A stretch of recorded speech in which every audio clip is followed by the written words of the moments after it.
স্বাধীনতার পর থেকেই 54 বছর থেকে আমাদেরকে লড়াই করে যেতে হচ্ছে একটা গণতান্ত্রিক বাংলাদেশের জন্য। যে আকাঙ্ক্ষা মুক্তিযুদ্ধে এদেশের জনগণ করেছিল, যে আকাঙ্ক্ষায় আবারও জীবন দিয়েছে জুলাই গণ অভ্যুত্থানে, কিন্তু আমরা বারবারই নানান শক্তির বাধায় হোঁচট খেয়ে যাচ্ছি। আমরা দেখেছিলাম মুক্তিযুদ্ধের পরে যে গণতন্ত্র প্রতিষ্ঠার কথা ছিল, সেই গণতন্ত্র স্বপ্নকে, সেই আকাঙ্ক্ষাকে কবর রচনা করে বাকশাল প্রতিষ্ঠা করেছিল তৎকালীন সরকার শেখ মুজিবুর রহমান। এবং পরবর্তীতে আমরা 16 বছরেও এই একই জিনিস দেখলাম। বিএনপি বহুদলীয় গণতন্ত্রের কথা বলে, কিন্তু আমরা এবারে দেখলাম যে 2026 সালের নির্বাচনের মধ্য দিয়ে তারা এসে গণতান্ত্রিক রাষ্ট্র নির্মাণের যে স্বপ্ন, যে আকাঙ্ক্ষা, যে প্রতিশ্রুতি, যে সবকিছুর সাথেই তারা আবার প্রতারণা করছে।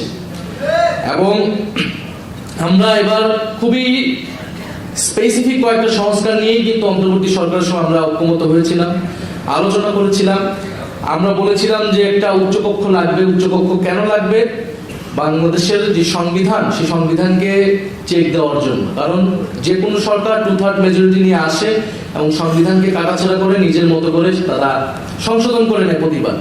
ফলে এখানে একটা উচ্চকক্ষের মূল দায়িত্বটাই হবে এখানে সংবিধানকে একটা চেক এন্ড ব্যালেন্সের জায়গায় রাখা, যাতে নিম্নকক্ষে 2/3 মেজরিটি থাকলেও উচ্চকক্ষে যাতে একটা ব্যালেন্স থাকে, একটা ভারসাম্য থাকে, এবং সংবিধান পরিবর্তনের ক্ষেত্রে যাতে গণভোটের ব্যবস্থাও থাকে। এবং সে উচ্চকক্ষকে আমরা বলেছি ভোটের অনুপাতে করতে হবে, কারণ আসনের অনুপাতে করলে সে উচ্চকক্ষের আসলে কোনো গুরুত্ব নাই, সেটা কেবলই অলংকারিক হবে। আমরা সাংবিধানিক প্রতিষ্ঠানগুলোর যাতে দলীয় নিয়োগ না হয়, নির্বাহী বিভাগের অধীনে যাতে না থাকে, প্রধানমন্ত্রীর কর্তৃত্বে যাতে না থাকে, আমাদের নির্বাচন কমিশন যাতে নিরপেক্ষভাবে নিয়োগ হয়, আমাদের পিএসসি দুদক যাতে নিরপেক্ষভাবে নিয়োগ হয়, আমরা সেটার জন্য দাবি জানিয়েছিলাম, ঐক্যমত হয়েছিলাম। তত্ত্বাবধায়ক সরকার ব্যবস্থা, যেটার জন্য গত 16 বছর ধরে আন্দোলন হয়েছে এত, সেই তত্ত্বাবধায়ক সরকার যাতে প্রতিষ্ঠিত হয় নির্বাচনকালীন সময়, এবং সেটা যাতে নিরপেক্ষভাবে প্রতিষ্ঠিত হয়, সর্বদলের সম্মিলিত প্রতিষ্ঠিত হয়, এরকম একটা ব্যবস্থা। এবং সবচেয়ে গুরুত্বপূর্ণ বিচার বিভাগ পৃথকীকরণ। এই কয়েকটি মৌলিক সংস্কারের কথা আমরা বলেছি, যাতে বাংলাদেশের গণতান্ত্রিক, এই কয়টা হলেই যে গণতান্ত্রিক রাষ্ট্র প্রতিষ্ঠা হবে এরকমটা না। গণতান্ত্রিক রাষ্ট্র প্রতিষ্ঠার জন্য আমাদের আরো অনেক কিছু প্রয়োজন, কিন্তু আমরা ধাপে ধাপে আগানোর জন্য এই কয়েকটা সংস্কারে সবচেয়ে বেশি জোর দিয়েছিলাম অন্তর্বর্তী সরকার, যার ভিত্তিতে জুলাই সনদ, যার ভিত্তিতে জুলাই নির্বাচনের সময় গণভোট। এবং আমরা এগুলো বলেছিলাম যে এই সংস্কারগুলো করতে হবে সাংবিধানিক সংস্কার পরিষদের মাধ্যমে। সংশোধনের মাধ্যমে বিএনপি যত সংস্কারই আনুক না কেন, যত পরিবর্তন আনুক না কেন, সেটা টেকসই হবে না, সেটা পরিবর্তনশীল হয়ে যাবে। আজকে তারা ক্ষমতায় আছে, কিন্তু চিরকাল কোনো দল ক্ষমতায় থাকে না। এবং আমি এটা পার্লামেন্টে বলেছি, জিয়াউর রহমান সেই ঐতিহাসিক ভুল করেছিল। বিএনপি তার মূলনীতিও যদি পরিবর্তন করতে চায়, সেটাও যদি সে সাংবিধানিক সংস্কার পরিষদ ছাড়া করে, সেই সংসদে কিন্তু যে কেউ এসে বাতিল করতে পারবে, আদালত যে কোনো সময় এটাকে বাতিল করে দিতে পারবে।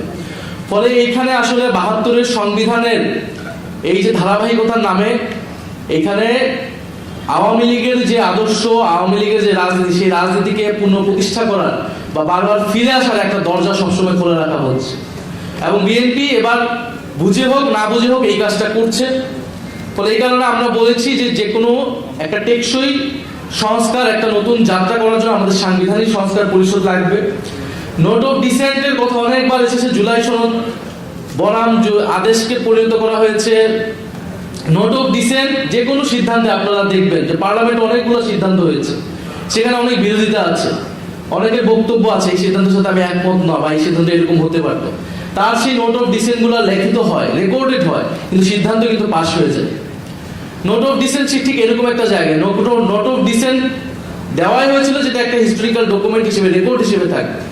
এটা কোনো সিদ্ধান্তে কোনো প্রভাব বিস্তার করবে, কিন্তু জুলাই সনদ যেদিন স্বাক্ষর হয় সেদিন আলাদা করে নোট লেখা হয়েছে সবগুলো, যে যার মানে যেই দল আসবে সেই দল নিজেরাই সংস্কার করবে তাদের মতো করে। তাহলে তো এই ঐক্যমতের বা জুলাই সনদের কোনো আসলে বাস্তবতা থাকে না, প্রাসঙ্গিকতা থাকে না। সেই জায়গা থেকেই জুলাই আদেশ দেওয়া হয়, যে সেই জায়গা থেকে গণভোট দেওয়া, এবং গণভোটের মাধ্যমে কিন্তু জুলাই আদেশ জনগণের সম্মতি পেয়েছে। কারণ এই গণভোটেই জনগণ জুলাই আদেশ মানে কি মানে না সে কথা স্পষ্টভাবে বলা হয়েছে।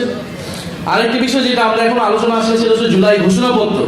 সেই জুলাই ঘোষণাপত্র কিন্তু সংবিধান তফসিলে যুক্ত হওয়ার কথা, কমিটমেন্ট দেওয়া আছে। সেই বিষয়ে আমরা সরকারকে এখনো কথা বলতে শুনিনি। সর্বোপরি আমি কথা বাড়াবো না, একটা কথা বলে শেষ করব, যে গণতান্ত্রিক রাষ্ট্র বিনির্মাণের লড়াই যদি বারবার হোঁচট খায়, তাহলে মানুষকে বারবার আবার রাজপথে নামতে হবে, আবার আন্দোলন সংগ্রামে যেতে হবে, যেটা আমরা চাই না। আমরা চাই দেশের স্থিতিশীলতার স্বার্থেই এই গণতান্ত্রিক সংস্কারগুলো করে আমরা সামনের দিকে আগাতে চাই।